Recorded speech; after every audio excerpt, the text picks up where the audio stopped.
पशुपालक भाइयों, बदलते मौसम में पशुओं की देखभाल करना बहुत ज़रूरी होता है। इसी से चर्चा करने के लिए हमारे साथ हैं डॉक्टर सुनील बिश्नोई जी, जो वेटनरी सर्जन फतेहाबाद हरियाणा में हैं। इनसे जानेंगे कि बदलते मौसम में अगर हम पशुओं को रखते हैं तो कौन सी बातों का हमें खास ध्यान रखना पड़ता है। सर, बहुत बहुत स्वागत है आपका अपनी खेती में। अपनी खेती के सभी दर्शकों को मेरा नमस्कार। जैसा कि आप जानते हैं कि अब गर्मी का मौसम शुरू हो चुका है, तो जो हमारे पशुपालक साथी गाय और भैंस रखते हैं उनके लिए विशेष तौर पे ध्यान रखने वाली ये बात है कि अब जैसे गेहूं की कटाई का सीज़न जो है वो शुरू होने वाला है, और जो नया तूड़ा जो आएगा, नए तूड़े आने की वजह से जो गाय और भैंस हैं जिनको हम रूमिनेंट्स बोलते हैं, तो इनके अंदर जो चार पेट है, जो बड़ा पेट है रूमन, उसके अंदर छोटे छोटे कीटाणु होते हैं जो इस तूड़ी को पचाते हैं। तो जैसे ही नया तूड़ा इनके अंदर आता है तो ये तूड़ी पचाने वाले छोटे छोटे जीवाणु, कीटाणु और जो प्रोटोजोआ और माइक्रोप्लाज्मा है, ये नष्ट हो जाते हैं, जिसकी वजह से इनमें इन्फेक्शन, जिसको गोबर का बंद या तूड़ी का बंद बोल देते हैं, ये पड़ जाता है। तो मेरा आप सभी पशुपालक साथियों से अनुरोध है कि आप अगर अपने पशुओं को गोबर के बंद से बचाना चाहते हैं तो आप नए तूड़े के साथ या तो पुराना तूड़ा जो है वो आपके पास पड़ा है उसको मिक्स करके डालें। अगर आपके पास पुराना तूड़ा नहीं है तो नए तूड़े के साथ जो हाजमे के पाउडर आते हैं, उन हाजमे के पाउडर के साथ आप मिक्सिंग करके डालें। और अगर एक चीज़ और भी कर सकते हैं कि जैसे पशुपालक भाई जो तूड़ा सुबह डालते हैं उसको शाम को गीले पानी से भिगो लें, और अगर जो तूड़ा शाम को डालते हैं उसको दिन के अंदर पानी से भिगो लें। तो ऐसा करने से जो तूड़े का फाइबर है वो थोड़ा डिजोल्व हो जाएगा और पशु को तूड़ा पचाने में आसानी होगी। और ये ज़्यादातर समस्या जो है वो जो ग्याबिन पशु हैं, जो 5 या 6 महीने से ऊपर के ग्याबिन हैं, उन पशुओं में ये दिक्कत आती है।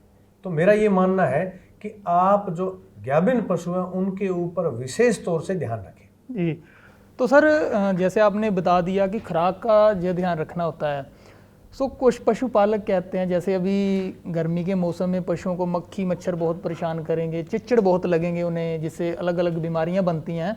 उसके बचाव के लिए किसान को क्या करना चाहिए अगर किसी ने पशुओं की अच्छी देखभाल करनी है? क्योंकि चिच्चड़ जो है उनको अपनी संख्या बढ़ाने के लिए नमी और गर्मी, ये 2 चीज़ चाहिए, और ये मौसम जो है वो उनके लिए अनुकूल है।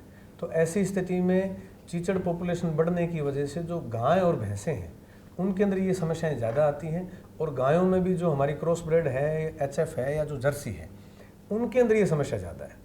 और जो चीचड़ों की वजह से जो हीमोप्रोटोजोन डिजीज़ है, जैसे आपकी थाइलेरिया है, बबेशियोसिस है, एनाप्लाज्मासिस है और सर्रा है, ट्रिपनोसोमियासिस है, ये चीज़ें जो हैं, ये बीमारियां जो है बढ़ जाती हैं।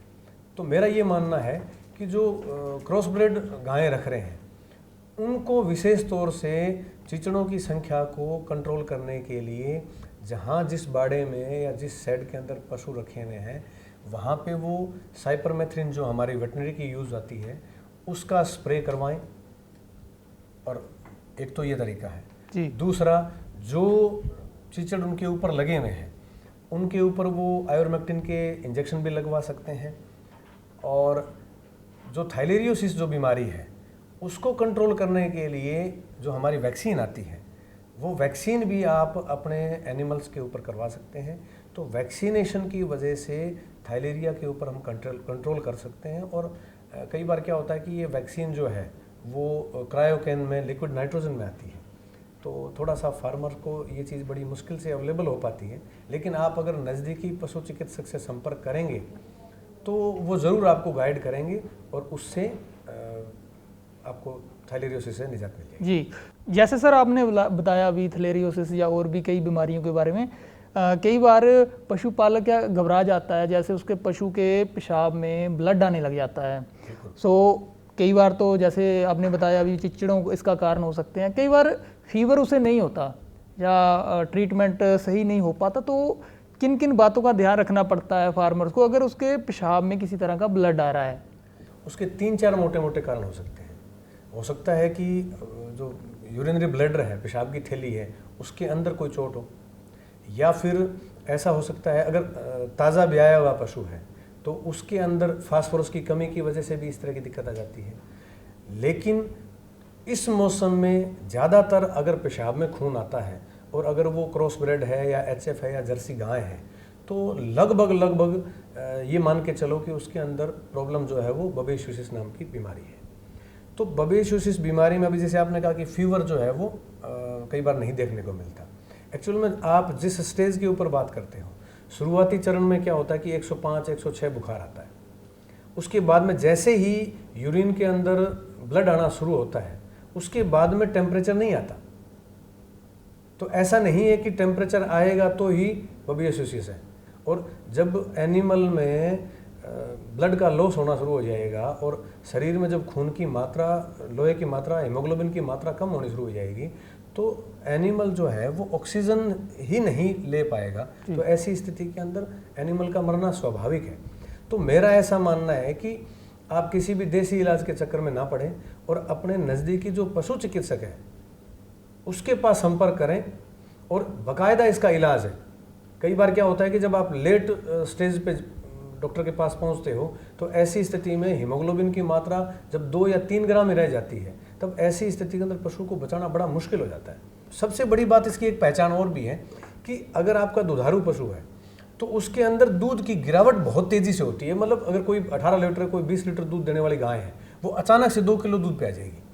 तो अगर आपका पशु के दूध में गिरावट इतनी भयंकर है और उसके पेशाब में खून आ रहा है और उसके चिचड़ लगे हुए हैं तो ये तीनों चारों कॉम्बिनेशन आपको इसी चीज़ के ऊपर बताते हैं कि आपके पशु में बबेशियोसिस नाम की बीमारी है।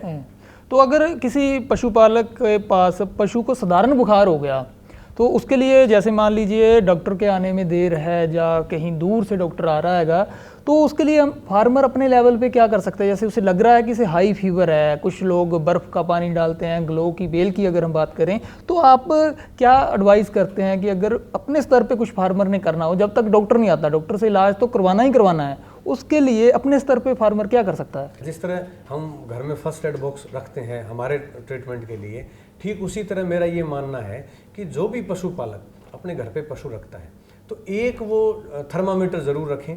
थर्मामीटर लगा के और अपने पशु को चेक करें कि उसका टेम्परेचर कितना है। अगर उसका टेम्परेचर 102 से ऊपर है और 104 के नीचे है तो इतना ज़्यादा घबराने की बात नहीं है। और जब तक डॉक्टर नहीं आए तब तक आप मेलोक्सिकैम है या पैरासीटामोल है या निमोसलाइड पैरासीटामोल है, जो मतलब एंटीपायरेटिक दवाइयाँ हैं। और जो आपने बोला कि ठंडा पानी है, अगर आप ठंडा पानी उसके सर पे डालते हैं तो उससे भी जो टेम्परेचर है वो कम होता है और एनिमल को रिलीफ मिलता है। जी। सो आपने अभी मेलोक्सिकैम या और दवाइयों के बारे में बताया। कुछ फार्मर इंजेक्शन नहीं लगा सकते तो वो क्या टैबलेट का प्रयोग करते हैं इसका? जो मैंने आपको ये मेलोक्सिकैम या पैरासीटामोल, निमोसलाइड पैरासीटामोल, ये मैंने आपको बताई है टैबलेट फॉर्म में भी आती है और इंजेक्टेबल फॉर्म में आती है। तो ये टैबलेट फॉर्म में आने का पर्पज़ यही है कि फार्मर इसको अपने लेवल पे दे सके डॉक्टर की सलाह के अनुसार। सो डॉक्टर साहब, जैसे आपने अभी बहुत अच्छी जानकारी दी फार्मर्स को कि इन बातों का हमें ध्यान रखना है, मक्खियों से या चिचड़ों से हम बात कर लेते हैं, इसके अलावा क्या क्या पशुपालक को और बातों का ध्यान रखने की ज़रूरत है? देखो, बाकी बातों में जो सबसे इम्पोर्टेंट बात है जिसको हम सबको पता भी है लेकिन फार्मर फिर भी उस पर गौर नहीं करता, वो है पशु को पर्याप्त मात्रा में ठंडा और साफ पानी पिलाने का। होता क्या है कि अभी जैसे पीछे सर्दी थी तो क्या है कि एनिमल जो है वो कम पानी पीता है, या हमारी आदत है कि पशु को जब एक जगह से दूसरी जगह अंदर से बाहर जब करते हैं तभी पानी पिलाते हैं। जैसे मान लो सवेरे हम बाहर से अंदर बांधते हैं तो पानी पिला दिया और शाम को जब वापस अंदर बांधते हैं तब पानी पिला दिया, तो 2 बार पानी पिलाते हैं। जबकि आइडियली ऐसा होना चाहिए कि पशु के पास 24 घंटे पानी उपलब्ध होना चाहिए, जब मर्जी आए तब वो पानी पिए।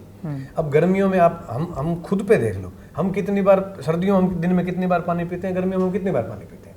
और पानी जो है वो एक फ्री का मैं सप्लीमेंट मानता हूँ या मेडिसिन मानता हूँ। पानी पिलाने मात्र से एनिमल्स के अंदर बहुत सारी जो मेटाबॉलिक एक्टिविटीज़ होती है जिसके अंदर पानी एज ए सॉल्वेंट का काम करता है। तो पानी पिलाने से मतलब जो सर्कुलेटरी सिस्टम है, रेस्पिरेटरी सिस्टम है, वो उसका ठीक रहता है।